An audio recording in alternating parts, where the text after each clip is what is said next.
অবস্থা, এই মানুষগুলো যদি কৃপা এখন সংসার ভেঙে ফেলার চেষ্টা করবে, আমরা না করুক, তখন মানুষের দোষ হবে যে মানুষ এটা কেন করবে, এর যে আটকে রাখতেছে এটা তাদের দোষ নাই। মানুষ যে খেপাই মানুষগুলোকে কেন ভাই, কারণ সবাই শান্তিপূর্ণ এবং সবাই শিক্ষিত মানুষ, সেখানে কেউ দাঙ্গা করার জন্য কিংবা হচ্ছে উল্টাপাল্টা করার জন্য কেউ আসে নাই। এরা পরিস্থিতি তৈরি করবে। এখন আসলে কি বলবো, আমাদের মুখ থেকে মাঝে মাঝে কথা বের হয়ে যেত না, আমাদের মুখ থেকে ওইভাবে বের হয়ে যায়, মানে যায়, তারপর আমরা চেষ্টা করি আর কি। তো আমরা আজকের জানালা থেকে মেসেজ দিতে চাই যে হাদি ভাইকে নিস্তব্ধ করে দেওয়ার চেষ্টা করা হয়েছে। দেখেন আজকে লক্ষ লক্ষ হাদি তৈরি হচ্ছে, এই স্লোগান শুধু মুখে নয় বরং বাস্তবেও পরিণত করতে হবে। আসলেই আমরা প্রত্যেকে একটা হাদি হয়ে দেখিয়ে দিব যে এদেশে অন্যায়, জুলুম, অত্যাচার আর ফেটিস্টের ঠিকানা আর কখনোই হবে না ইনশাআল্লাহ।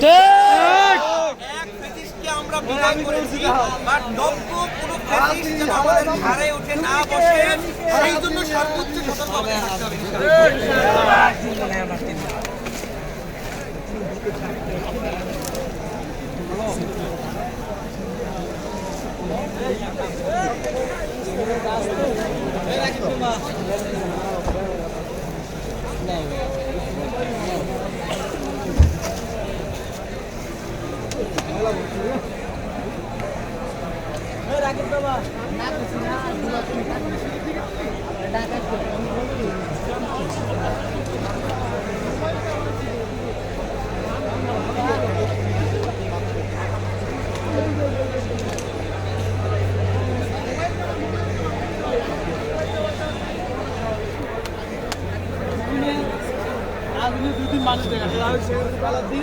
এই জায়গায় আজকেও এই জায়গায় আলহামদুলিল্লাহ 2 দিন হয়েছিল।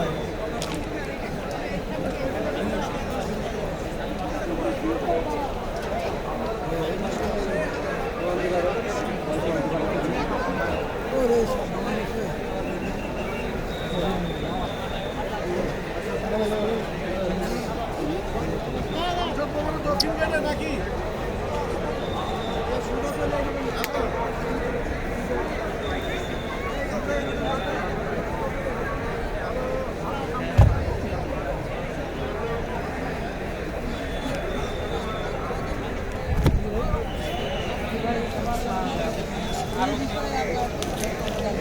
আমি আজকে এই মিডিয়াতে পরিষ্কার ঘোষণা করছি, শেখ মুজিবের খুনিকে যদি বিশ্বের যে কোনো প্রান্ত থেকে ধরে এনে তাকে শাস্তি দিতে পারে, তাহলে আমি বিশ্বব্যাপী সারা পৃথিবীতে ঘোষণা করছি আমার হাদি ভাইয়ের যে খুনি সে যেখানে থাকুক না কেন তাকে ধরে এনে প্রকাশ্যে ঢাকার রাজপথে, রাজধানীতে, জনসম্মুখে এই হাদি ভাইয়ের খুনিকে প্রকাশ্যে ফাঁসি দিতে হবে।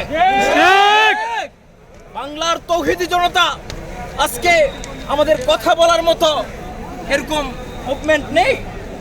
আমার এক ভাই যার জন্যে সারা পৃথিবী কাঁদছে, আমি দোয়া করবো আল্লাহ পাক ভাইকে জান্নাতের উচ্চ আলা মাকাম দান করেন। সবাই পড়ি আমিন। আসসালামু আলাইকুম ওয়া রাহমাতুল্লাহ।